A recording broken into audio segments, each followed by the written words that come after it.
Hello everybody and welcome back to yet another video. So I've noticed something lately. Some companies that are developing new hair loss treatments have taken to dismissing Finasteride's safety as well as its efficacy. Look, we all know that Finasteride is the staple of androgenetic alopecia hair loss treatments. Since being approved by the FDA in 1997 specifically for androgenetic alopecia, and in 1992 to treat benign prostatic hyperplasia, millions of men have used it successfully to slow down, halt, and even reverse hair loss. But yes, it can have side effects as it does modulate your hormones.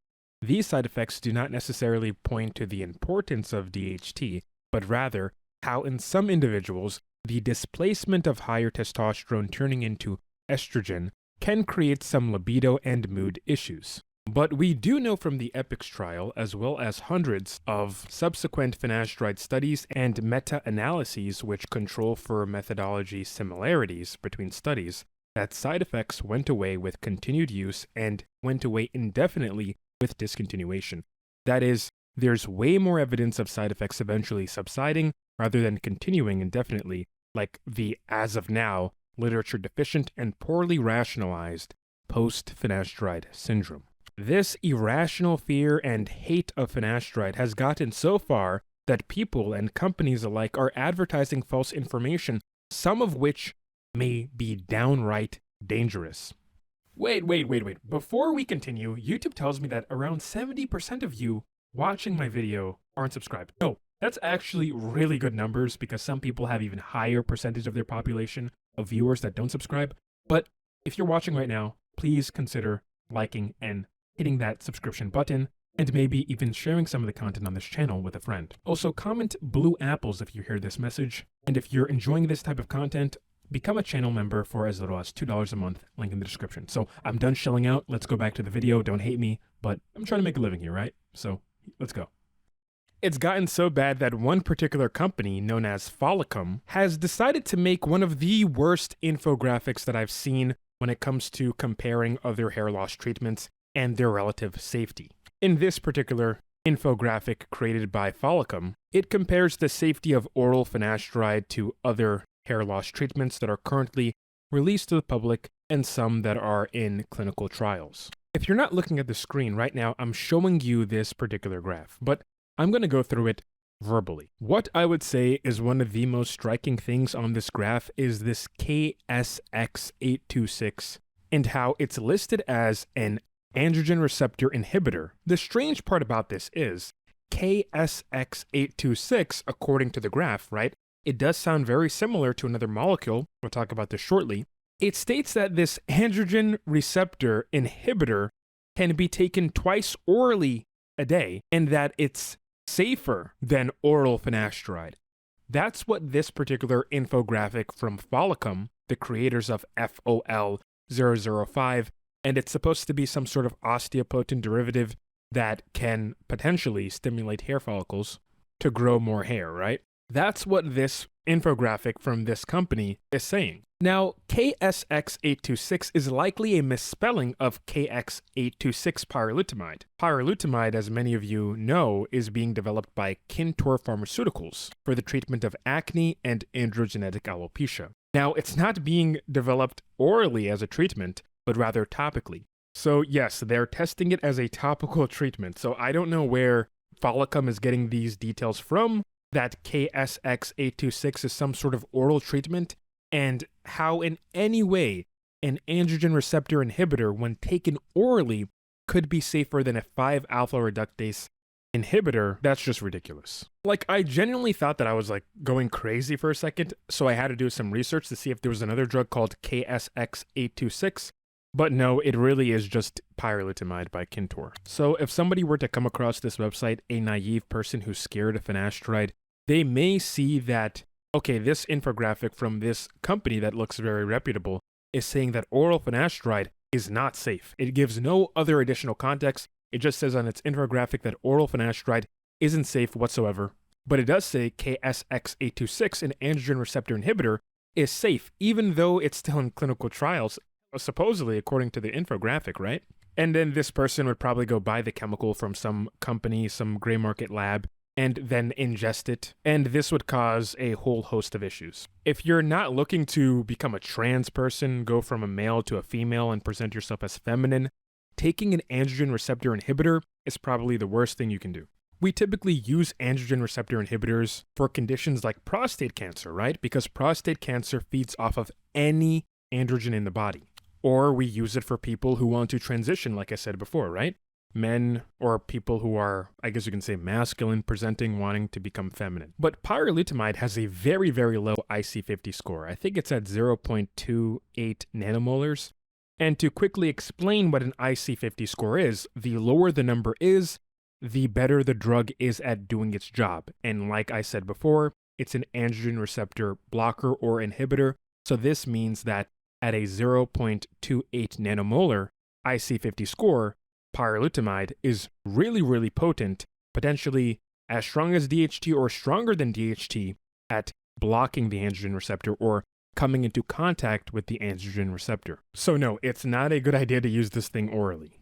And I'm not going to let Kintor get away with this too, because Kintor themselves on their own infographic promoting pyrolutamide essentially pointed out that finasteride has serious side effects and it's not safe, or was hinting about how unsafe it can be and just overhyping and fear-mongering about its safety profile. But one thing about Kintor's pyrolutamide is that at a 0.5% concentration, sure, it's been proven as safe, right?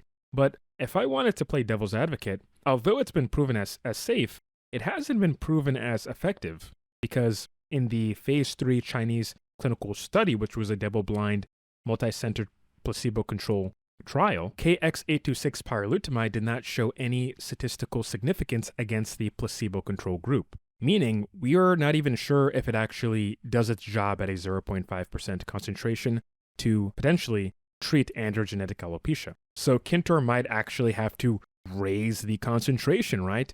And with raising the concentration of pyrolutamide, it could bring the potential of higher side effects or a higher chance for sexual or other libido-esque side effects.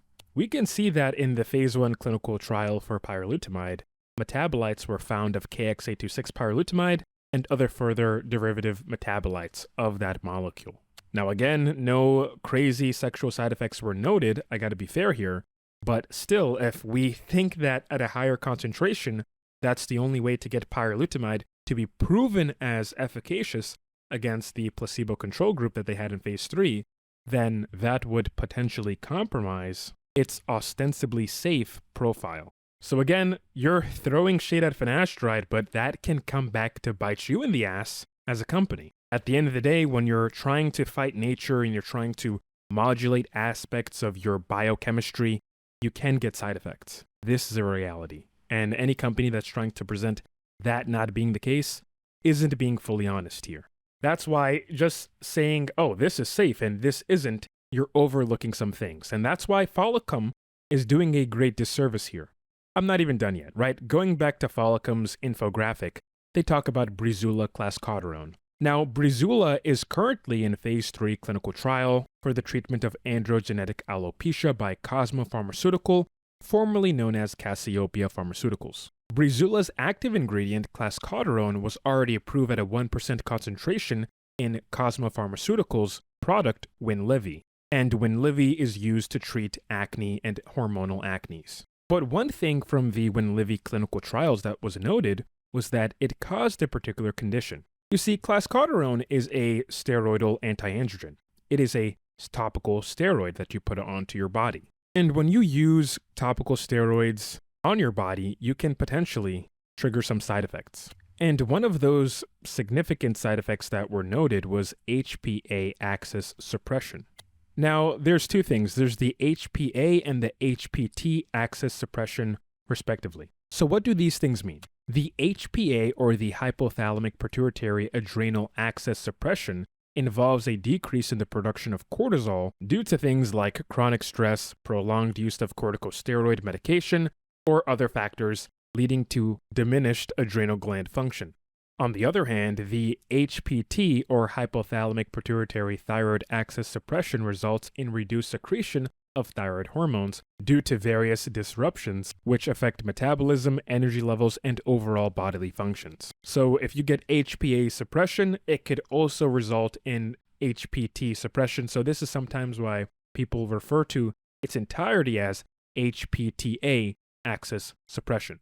Both forms of this suppression disturb the delicate balance of the body's endocrine system, potentially causing a range of health issues if left unaddressed. Now, this potentially being a side effect of Clascoterone in Winlivy at a 1% concentration raises some pretty large alarms for Breezula, because Breezula, when it comes to market, right, in 2026, it will be at a 7.5% concentration. One thing about Winlivy users and acne users, you only use the acne cream so long as you have the acne, right? It wouldn't make sense to keep using it if the acne isn't there anymore. But with androgenetic alopecia, you're probably going to use that treatment in the long term. You're going to be putting that on your scalp so you can potentially block DHT, or at least have some chance of blocking DHT, which hopefully reverses or slows down or completely stabilizes androgenetic alopecia hair loss.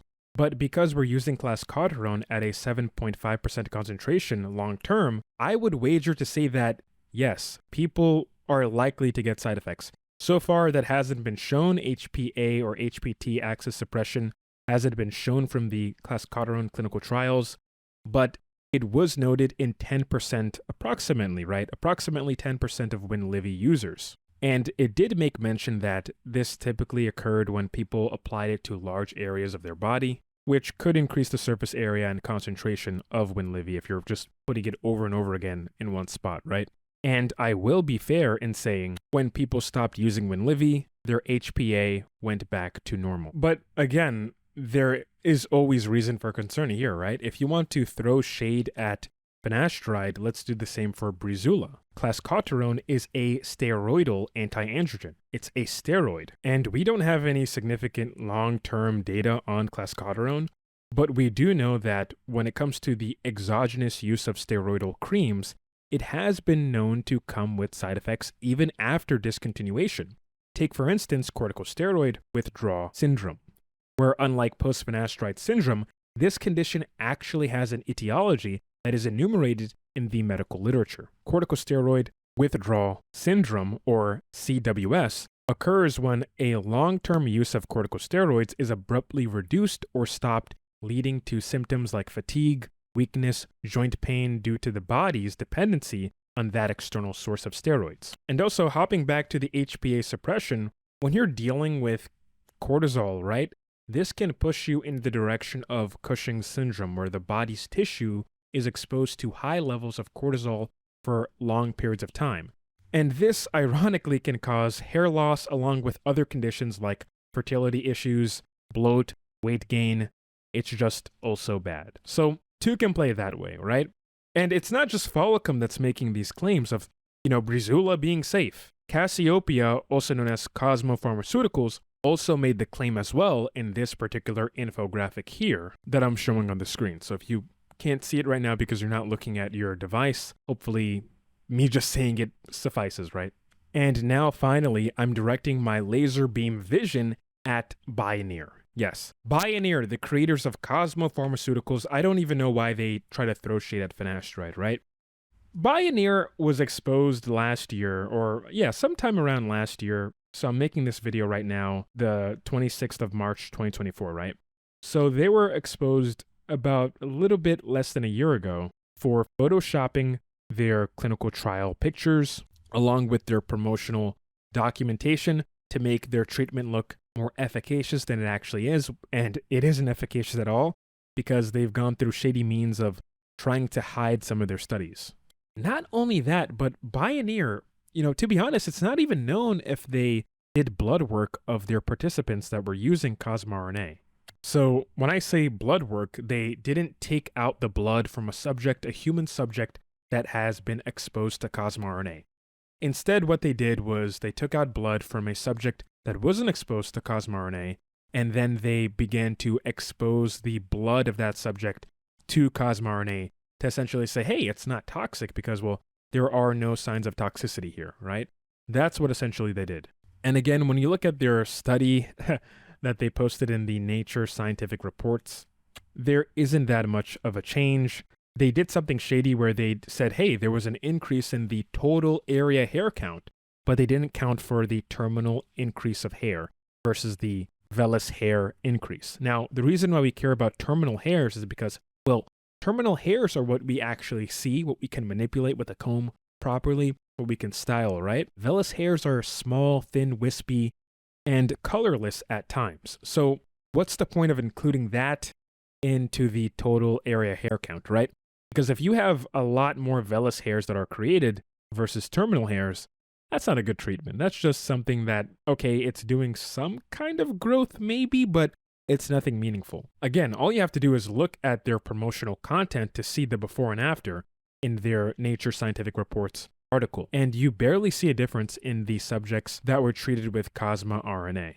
And now I want to return my attention once again towards Follicum. Follicum, this is an insane thing that you have on your website. That infographic is just so weird, right? I just don't even get it. Now, okay, people make mistakes. I make mistakes all the time, sometimes in my comments and in my videos. So I can be generous and say that maybe Follicum made a mistake when it comes to this particular infographic, because it is outrageous to suggest something like pyrolutamide, KX826, which has a lower IC50 score than bicalutamide, which is commonly used for people who want to transition from man to woman or from masculine to feminine, right? And that bicalutamide itself has a whole host of issues that are cardiovascular, liver toxicity. It's crazy to say that pyrolutamide is safe orally, or safer orally than finasteride in that case, right? Just by using that comparison of bicalutamide, which has a higher IC50 score than pyrolutamide. So essentially, pyrolutamide taken orally, it would be way more effective at making a man essentially transition into a feminine person, right? So I find that the insanity of suggesting that it's safer than a 5-alpha reductase inhibitor like finasteride or even dutasteride orally, right? It has to be a mistake. It has to be a mistake, so I'll be somewhat charitable. But then again, I don't have millions of dollars going into a hair loss treatment, so I think Follicum should get its act together and actually fix this. Also, I'm here in the post edit. I want to say thank you to one of my subscribers named Dan Yu, because they actually showed me this particular paper, or presentation rather, from Follicum. And here they show finasteride's, I think, 9-month efficacy at only 30% of patients actually getting some sort of hair growth. And then on the website itself, Follicum states that, oh, it's actually 40%. But if you continue to read the entire Follicum website, they then say, well, after 1 year, 50% of people respond to finasteride treatment. That's kind of a weird way of lowballing finasteride's efficacy, because we know from the 5-year long-term study that people progressively get better, and the hair loss is progressively slowed down or maintained for the most part, for most people. And the 10-year Rossi et al.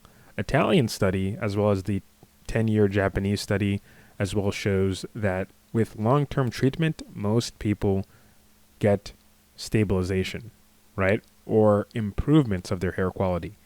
So I think what Follicum is doing is they're trying to lowball the efficacy of finasteride, because it is the most popular, and also it's off patent, androgenetic alopecia treatment.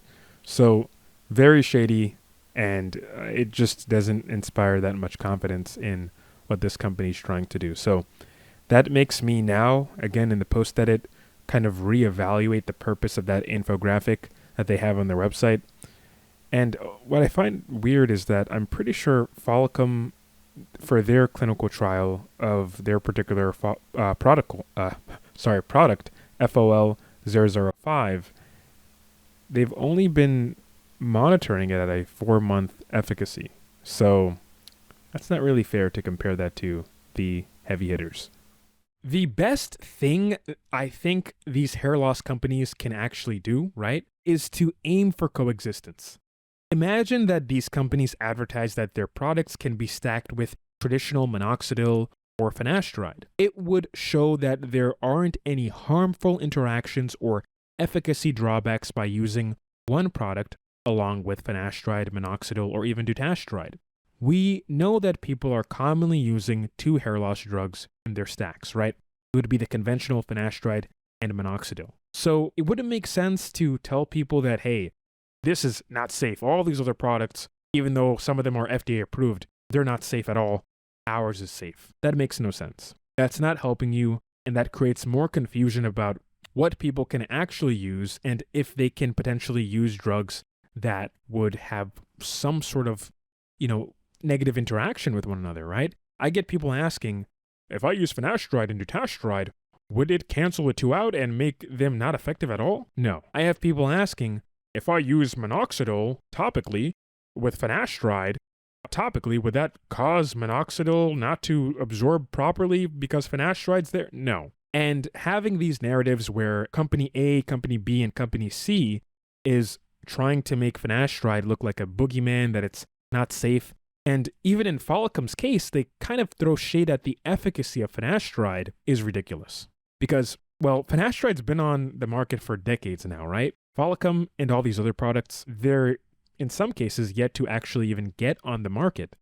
And they haven't been around that long, so how can you properly make any sort of claims of safety? I think they're getting a bit too eager here. Well, that's it for this video. Comment green kiwi if you got this far. Be sure to like, comment, and subscribe, and hit that notification bell to be notified whenever I post. Also, you can become a channel member and support me for as little as $2 a month. Yeah, I know. I'm cheaper than the Netflix subscription that you have, and all the other subscriptions that you have, and I'm certainly a cheaper bill than your Starbucks or your coffee that you get every morning, right? So consider it, maybe not, okay? But link is in the description as always. Anyway, peace out guys, and yeah, that's it. Bye.